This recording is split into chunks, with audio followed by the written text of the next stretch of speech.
Welcome to Mrs. Utangera's review because utang is life, so let's utang responsibly. Disclaimer, hindi ako bayan para gawin itong mga reviews. Ito ay base sa personal experience. Kung first time mo sa Tala or balak mo mag-apply, itong video na to ay para sa iyo. Nakautang ang hiram ka kay Tala ng 1,000 pesos up to 25,000 pesos. Tapos 15 days to 61 days to pay. I-download mo lang ang Tala and make sure ang legit ang na-download mo. Follow mo lang instructions, mabilis lang pag-apply, no income documents needed, and fast approval. Share ko lang itong Tala cash loan history ko. Ang mga do's and don'ts based sa aking experience. Pakita ko tong borrow history. First time with Tala, nakahiram ako ng December 14 last year. Excited so nagbayad ako ng maaga. May mga discount din if maaga ka magbayad. But hindi ka maikrisan agad-agad, so might as well i-follow nyo na lang ang installment schedule at ikaw naman ang pipili if kailan mo siya mababayaran. If malapit sa sweldo or kung saan ka komportable. Mapapansin nyo, after ko magbayad, nagborrow na din ako agad-agad, which is hindi dapat. Masasuggest ko mga 2 to 3 days after pa, although sinasabi naman ng Tala system na your limit will refresh and can increase after you pay your current balance. Kung titingnan nyo ang loan history ko ulit, 3 loans na 4,000 pesos pa ang nabayaran ko on time. Sa pang-apat ko na-increase na ng 500 pesos. Pakita ko lang ang pagbayad. So, itong 4,000 pesos loan ng December 27, kailangan ko siya bayaran ng February 25, 60 days, naging 5,140 pesos. By the way, buo mo matatanggap ang loan offer, walang bawas. 4,000 pesos ang in-offer, 4,000 din talaga ang matatanggap mo. May 8 pesos na transaction fee pag QR ang gamit, kaya nung nagbayad ako, naging 5,148 pesos. Pag refresh mo, 4,000 pesos pa din. So, nasa sayo if hiram ka na agad. But I suggest, balikan mo mga 2 to 3 days or tagalan if possible para maka-increase ng limit kahit papano. Pag naka-decide ka na, ito na ulit ang pag-apply process na sobrang bilis pa din. Pili ka lang kung ano paggagamitan mo sa loan na to. Personal or business expense, click mo lang.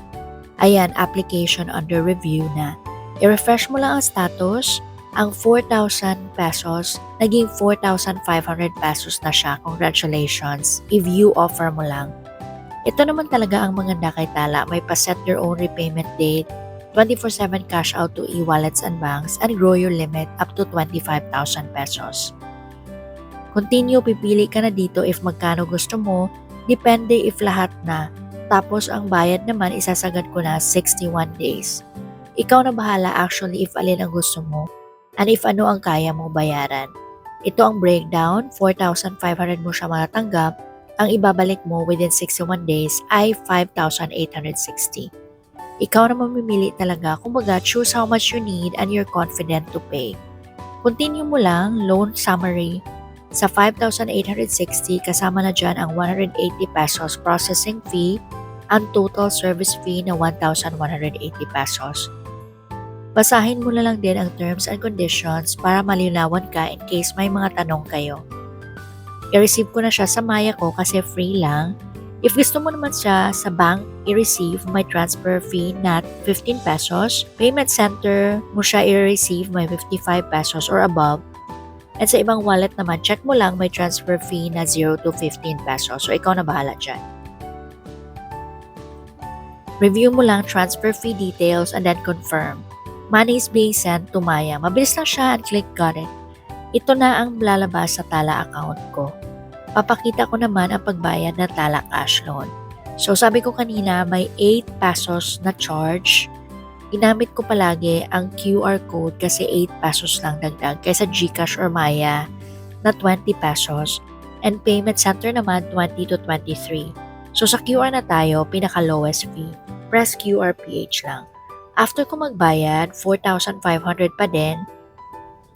May payment streak, 4,000 timely payment in a row, 4,000 pesos naging 4,500.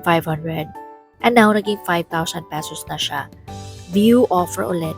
Same, it's up to you pa din talaga based sa kailangan mo and kung kailan ka komportable kung alam mong makakabayad ka sa ganyang petsa.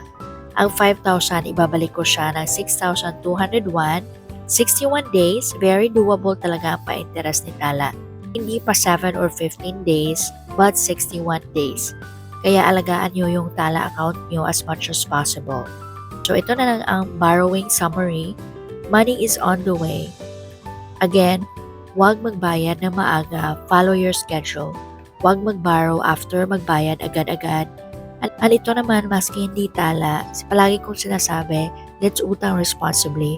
So magbayad on or before due date. Kasi iba na ang usapan pag nag-overdue para wala ng stress. If may tanong kayo, ask away. Please follow nyo si Mrs. Utangera's review. Thank you and see you sa next video.